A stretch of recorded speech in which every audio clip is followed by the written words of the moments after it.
13 বছরের মায়ের কোলে 7 মাসের সন্তান, আর সেই মা বিয়ে করেছিল 11 বছর থাকা অবস্থায়। হ্যাঁ, মুঠোফোনে ইন্টারনেটে প্রেম করে বিয়ে করেছিল। সেই ছেলের বয়স হচ্ছে মাত্র 20 বছর আর মেয়েটার বয়স ছিল 11 বছর। এই অবস্থায় তারা বিয়ে করে সংসার করে। যখন সেই মেয়ের বয়স হলো 13 বছর, তখন তাদের সংসারে আসে এক সন্তান। এরপর ওই সন্তানের বয়স যখন 5 মাস হয়, তারপর ঘর থেকে বের করে দেওয়া হয় সেই 13 বছরের মাকে। বের হওয়ার পর থানায় গিয়ে তারা একটি অভিযোগ করে। সেই জেরেই আদালত থেকে রায় আসে সন্তানকে মায়ের কোলে ফিরিয়ে দেওয়ার জন্য। সেই দুধের আজ 2 মাস পরে মায়ের কোলে ফিরে এসেছে। এখন ওর বয়স 7 মাস আর মায়ের বয়স 13। তাদের মধ্যে ছাড়াছাড়ি হয়ে গিয়েছে। আর কোনোদিন এই সংসারের মধ্যে সুখ শান্তি আসবে না। সেই 13 বছরের মা সংসার করতে পারবে না, 20 বছরের স্বামীও তার সাথে সংসার করতে পারবে না। একটি 7 মাসের ছোট্ট সন্তান যেন এখনই তার বাবা মাকে হারাতে যাচ্ছে। এখানে দোষটা আসলে কার? দোষ হচ্ছে পরিবার, এই ইন্টারনেট, এই স্মার্টফোন। আপনি আপনার সন্তানকে এই স্মার্টফোন দিয়ে দিচ্ছেন, সেইগুলো দেখে ভাত খাচ্ছে,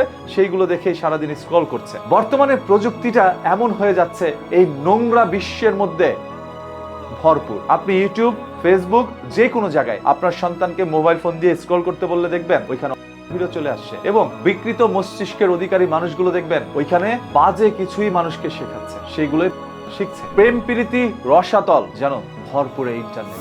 আজ ওইগুলো শিখে 11 বছরের একটি মেয়ে প্রেম করলো 20 বছরের ছেলের সাথে এবং এই বয়সে বিয়েও করেছে। আমার কথা হচ্ছে, তাদেরকে বিয়ে দিল কোন কাজী? তারা দুজনই তো নাবালক। তাদেরকে যেই কাজী বিয়ে দিয়েছে সে বড় অপরাধী, তাকেও ধরতে হবে। কাজীদেরকে সতর্ক হওয়া দরকার। আপনারা কার সাথে কাকে বিয়ে দিচ্ছেন, তাদের বয়সটা আসলে কেমন এবং ওই বিয়েতে কোনো সমস্যা হতে পারে কিনা সেইগুলো ভেবে চিনতে তারপর বিয়ে দিবেন। ওই 500-1000 টাকার জন্য মানুষের জীবন ধ্বংস করে দিয়ে।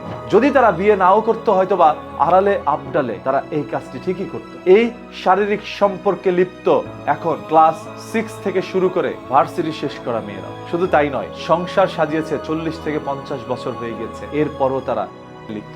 যেন মানুষ আজ অন্য পশু প্রাণীর মতো হয়ে গেছে, যেখানে কোনো সম্পর্কের বাধা নেই, কোনো বয়সেরও বাধা নেই। যখন যার সাথে মন চায় তার সাথেই করে। আপনারা কি এরকম জাতি চান নাকি একটি শিক্ষিত জাতি চান? তাহলে নিজের জায়গা থেকে নিজেরা পরিবর্তন হয়। সন্তানদেরকে সচেতন রাখুন, নিজেও সচেতন থাকুন। তাহলে শুধু পরিবার নয়, এলাকা নয়, সমাজ নয়, মহল্লা নয়, পুরো একটি রাষ্ট্রই পরিবর্তন হয়ে যাবে। প্রতিদিনের এই ধরনের ঘটনা, দুর্ঘটনা, লুকোনো সত্য জানতে চোখ রাখুন নিউজ কিতে। পেজটাকে এখনই ফলো করে রাখেন।